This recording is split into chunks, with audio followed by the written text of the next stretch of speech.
Depuis quelques jours, ça ne va pas en France. Ça ne va vraiment pas en France.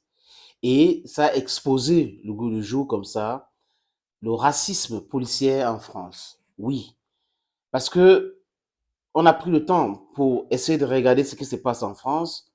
Nous avons constaté avec amertume que le ministre de l'Intérieur, bref, c'est un membre du gouvernement, mais il ne peut pas de façon systématique, c'est-à-dire systématique, comprendre, supporter tout ce qui se passe avec les policiers. Il y a des bons et des mauvais.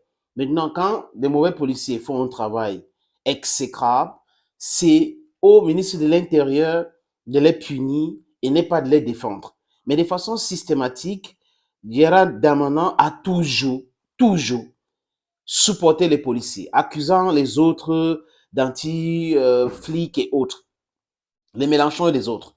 Mais quand les gens les parlent de faits, regardez ce que la police a fait, regardez ce que la police a fait, voilà les actes de la police et autres, il défendait toujours. Il dit non, c'est les extrêmes gauches qui n'aiment pas la police, ne sont pas des amis de la police. Et fuit. Regardez ce qui s'est passé avec les gilets jaunes. Il y a eu barbarie. Oui, la police a été accusée. Il faut dire, on parle des émeutes, c'est les gens qui ont été entraînés pour faire leur boulot. Maintenant, si vous êtes entraîné pour faire votre boulot et que vous abusez, il faut qu'on vous punisse. Ça se passe comme ça partout dans les pays. Même en Afrique où il y a la dictature de certaines familles, la dynastie et autres, il y a certains policiers, militaires, les hommes en tenue qui sont punis.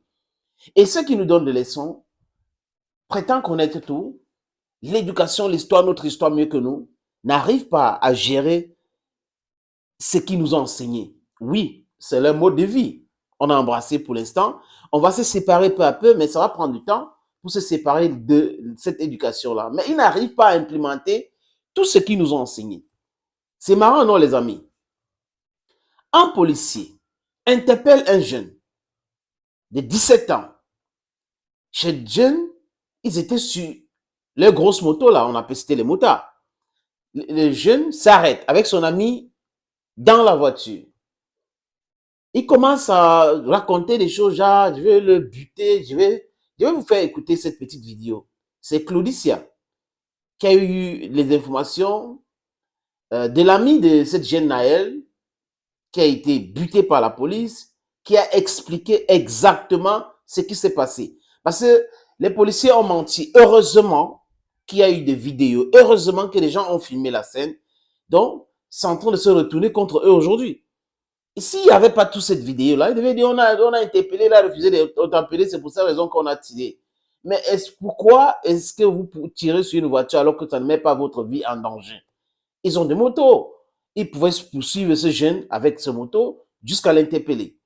Mais on dit souvent, j'ai écouté certaines personnes en France qui expliquaient que si la vie de l'officier est en danger, donc s'il est devant la voiture et que le jeune veut l'écraser, là, il peut réagir. Mais il était de côté. Qu'est-ce qui lui a donc poussé à tirer sur la poitrine de ce jeune? Et on apprend maintenant que c'est une voiture automatique. Donc, quand on a tiré sur lui, il a appuyé certainement sur quelque chose et la voiture allait doucement. Si c'est quelqu'un qui voulait fuir la police, c'est pas à cette vitesse-là, les amis. C'est pas à cette vitesse. Et ça continue comme ça. La France est devenue l'Afghanistan à l'époque, quand les Américains mettaient le désordre là-bas ou l'Irak. Oui, c'est comme ça la France aujourd'hui. Je vous suggère, les amis, de regarder cette explication que Claudicia a donnée. Il a essayé d'expliquer en quelques mots ce que le jeune a dit, celui qui était avec le jeune Maë qui a été tué. Le camarade de Naël qui était avec lui dans la Mercedes jaune vient de sortir du silence. Il donne sa version des faits et c'est troublant. La voiture est poursuivie par 2 motards qui leur demandent de s'arrêter. Naël s'arrête. Le policier lui demande de baisser la vitre et de couper le contact où il lui colle une balle. Et lorsque la vitre est baissée, il lui met un coup de crosse.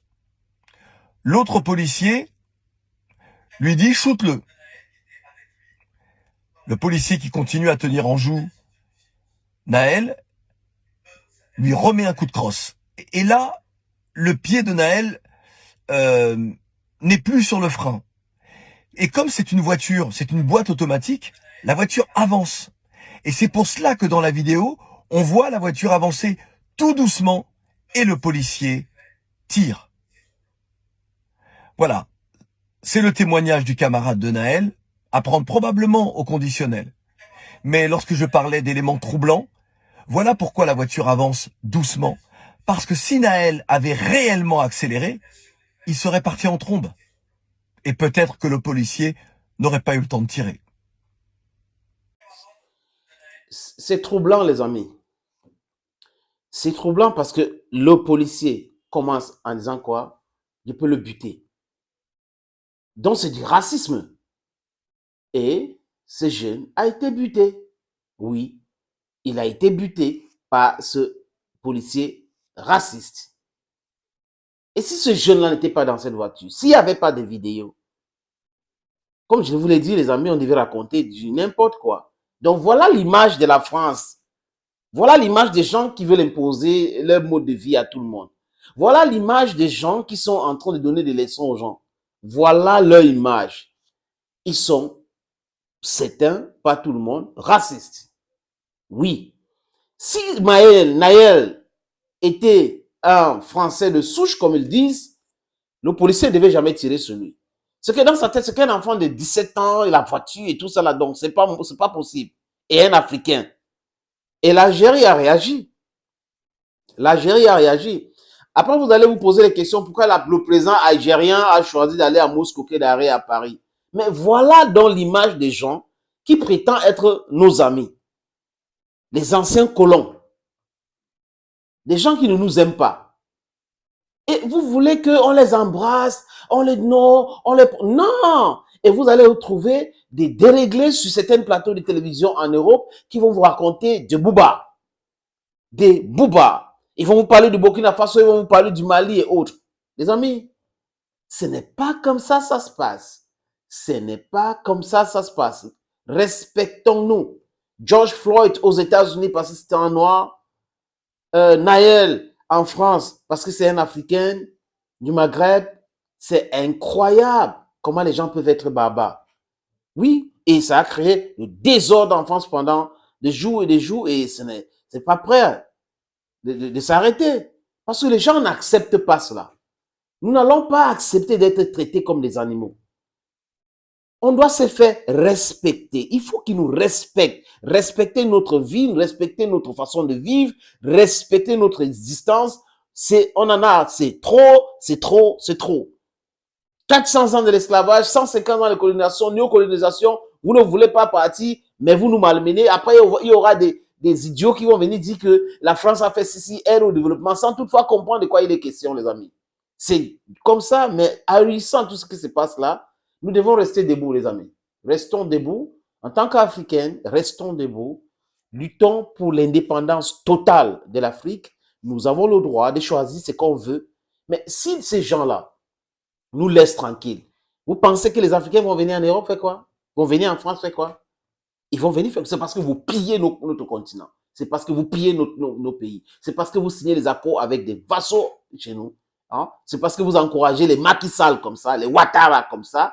Vous encouragez les Doumbia comme ça, les Bazoum comme ça. Voilà les gens, Mbalou, voilà des gens qu'on encourage pour rester au pouvoir, pour continuer à vendre notre sous-sol, pour enrichir vos économies. Et que quand nos enfants viennent chez vous, vous les malmenez.